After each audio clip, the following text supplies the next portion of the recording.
Today, June 23rd, Cillian Flaherty from Blanchardstown in Dublin should be turning 17 years old. Killian, along with his father Paul, mother Paula and brother Cian, were contestants on Ireland's Fittest Family. Well, days before the programme was broadcast, Killian was found dead in his bed. He was just 15. Tonight, on Killian's birthday, his family share their story with Primetime's Conor McMorrow.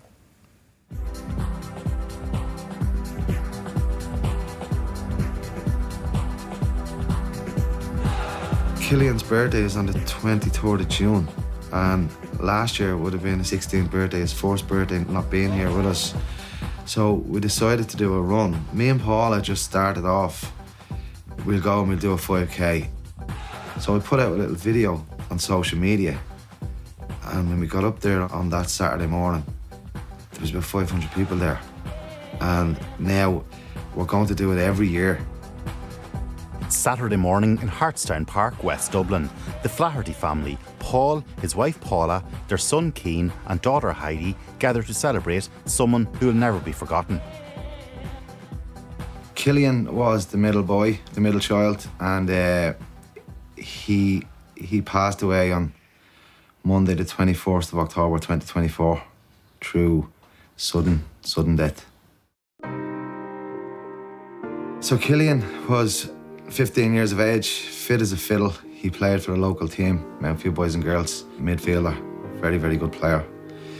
Really strong lad, really pleasant lad. Wouldn't give you any lip, wouldn't give you any cheek. He was a really good lad. And he was very passionate about his football, and he was only starting to get into the boxing. Fitness is a huge part of life for the Flaherty family, who built their own gym at their Blanchardstown home. Cian, he was boxing for years, and then myself and his mother, we were always big into the gym, the high rocks training, the running, the weightlifting. We done some CrossFit as well, so we had a good selection of fitness, and we tried to drive that into the kids as we were getting older. We were introducing it to the boys. Heidi as well, she's young, she's into dancing and all, and well, she was into dancing, she's into the horse riding and all now. Our third family are the Flahertys from Dublin, coached by Donegal. The Flahertys were delighted when they successfully applied to take part in the Ireland's Fittest Family programme. I do have a big job ahead of me. I have to go into the swamp, but I say I'll be fine, and I say I'll go through it quick. Let's go. Former Irish rugby star Donnacha O'Callaghan was the family's coach for the show. The show, the first episode, was to go out on the 27th of October, which is a Sunday. The Monday previous to that, the 21st, I went in and found Killian in his bed dead. He played a football match on the Sunday and he was fine. He got man of the match that day and he was in great humour all that day. Went to bed then on Sunday night and like everything was just completely normal. There was nothing to say what was going to happen during the night. I woke up then to wake him for school. I went in to the room to wake him for school, and I called him, and what I done was I went in, I called, it says Killian, and I went in and I turned on the shower because I said I'd have a shower before him because he'd always get up and get into the shower before you. And I knocked on the shower and I said, he's still not up. So I went back in and I said, Killy. And I just seen him in the bed and I just bent over to make sure I gave him a shaking, and I just screamed for Paula. And then Paula came in and she just looked in the door, and it's like as if she knew the way I shouted for her to come into me. She knew that something wasn't right. And then she just ran out because her mum lives next door to us, and she ran straight in there screaming. And then I got my phone and I rang the emergency services. The emergency services then just had me on the phone while they were sending people out. They were explaining to me what to do, the CPR and all that, and I was just doing it. And I remember the guy telling me, he says, do not be afraid to hurt him. You have to do this really, really hard. And I was just going and going and going, but sure, there was... Then the emergency services came and they just told me to step back, and he stepped in and he put me out of the room. And we went downstairs to sit in the sitting room, and the guy came down then and he just said, it's been a couple of hours and there's nothing we could do. So he was still in the bed, and me and Paula just went upstairs, and we knew that when he gets taken away, that the next time he comes back, it's going to be in a coffin. The next few days after that, then it was carnage. There was so many people. There was so friends, family, like neighbours. Never knew there was so many 15 to 16-year-olds around Blanchardstown. There was just swarms of them. We were 6 months waiting on the autopsy to come back, and the fact was that it was SADS, which is Sudden Arrhythmic Death Syndrome. Like, I spoke to the cardiac doctor in Blanchardstown, and he told me that your rhythm, it misses a beat, but it goes into an arrhythmia, and it could be beating to 400 beats a minute. And unless you get zapped with the shockers, there's no way that can come back down.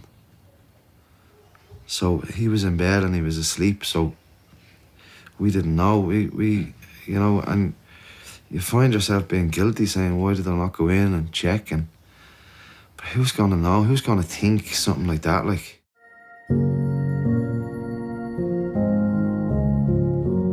The Irish Heart Foundation say that approximately 100 people die in Ireland every year because of SADS. The Flaherty family want cardiac screening to be more widely available. if there was more screening out there, like if they made it like a bigger profile and advertised screening, and like people could go and check themselves or get checked before something like that actually happens, because we went and we got checked. Now, thank God we're all right. We haven't got what... Well, we didn't know that Killian had it either. Nobody in our... It's the first time that anything like that happened in our family. They should be doing it in schools. Every kid goes to school. 20 months on from Killian's sudden death, the annual memorial run is important for his older brother, Cian. He was only 15 when he passed. It was the toughest thing that I've ever went through in my life.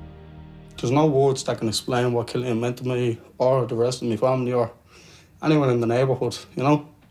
Nobody ever had a bad thing to say about him, and that's sort of why we do these good things for him. The run also aims to build awareness about SADS. First of all, it's about remembering Killian on his birthday, and it is to address that SADS should be more known to people, and for people to know what to do if anything does happen in front of them, that they have training in CPR. Because you could be walking through a park and it could happen to somebody else, and like 9 times out of 10, if you're not trained in it, you're not going to know what to do.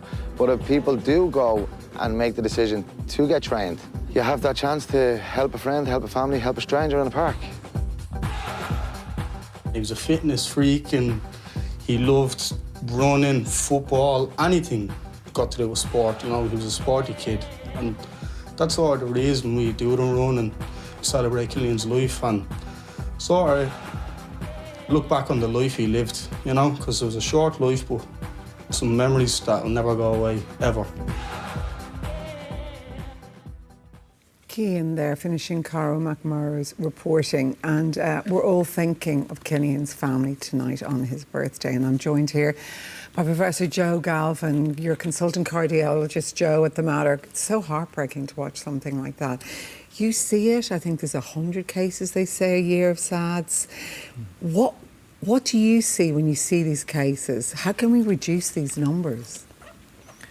So I think you get a good feeling there about the absolute heartbreak, the trauma that these families go through. Unlike conditions where there's a chronic illness and people learn about the illness and are educated about it, with this, it's just sudden, it's an absolute shock and deeply, deeply traumatizing for everybody. When you see the families, when I first saw families affected by this 25 years ago, I realized they cannot be seen and managed in a normal cardiology clinic. They require time, investigations, you have to track down post-mortem reports, etc. And so we've set up specific clinics ourselves in the Mater and the Cry Clinic in Tala to see these families. And in terms of what we see, what we find, about half of the sudden death victims will have an abnormal autopsy. And we'll find some evidence of a heart muscle condition we call cardiomyopathy. A little less than half of the abnormal ones we'll find coronary artery disease, typically in the older young adults, in their 25 and older. In about half of the sudden death victims, we find no abnormality at all.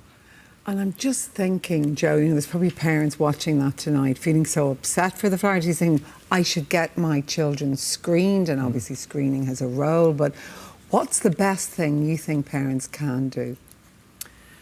So I think there's two ways of tackling this. Screening is one side of it, certainly, and there's different types of screening. There's the family screening, where we see affected families, where there's been a victim, a sudden death victim, or where somebody has an inherited cardiac condition, and we risk assess them. Treat them with medicines, or the very high-risk cases we treat with implantable cardiac defibrillators. Then there's sports screening, pre-participation screening, and then there's more generalised screening. So there's different aspects. And so getting screened has the potential to identify abnormalities. And there's organisations, for example, like the Dylan Quirk Foundation, that have started doing screening around the country and doing a great job of that. At the other end of the spectrum is the response to a cardiac arrest. And I'm delighted to see the amount of CPR training that's done in schools, which is fantastic, transition year students, and by the Irish Heart Foundation and CRE and other groups around the country. But I think a real message that I'd like to get out is our community first responders. The ambulance service just cannot get to everybody in the country quickly enough. These patients, when they have a cardiac arrest, their likelihood of survival falls by 10% for each minute that it happens. Wow. So that's, to try to manage that, you cannot do it with a far away ambulance. But a community first responder scheme, which is now up and running under CFR Ireland, in 350 or so communities around the country, have shown that they can improve survival rates, with survival rates on average 8%, but up to 20% where community first responders are involved. What about exercise? Does that play any role in these cardiac arrests? If you look at people who exercise in general, their risk of cardiac arrest over a lifetime is lower. But there are people who have inherited or other conditions that do put them at some increased risk when they are exercising. And there's a higher risk, is this right, Professor, for young men and boys rather than for women? There's a gender difference here. Of the 107 cardiac arrests under 35 years of age 2 years ago, the last year we have records for, 2024, there were about 2/3 boys or young men, 1/3 girls or young women. What would be your final message tonight? I mean, you deal with this at the front line. For anyone watching who's worried, or even for our policymakers? So if you're a teacher in a school and you have an interest or the ability to start training our young children in CPR, get to it, I'd say. It's a wonderful thing to do. If you're a teenager and you're thinking of getting trained, please go and do it. If you live in a community, join a community first responder scheme. If you work in a hospital, you can be an off-duty responder.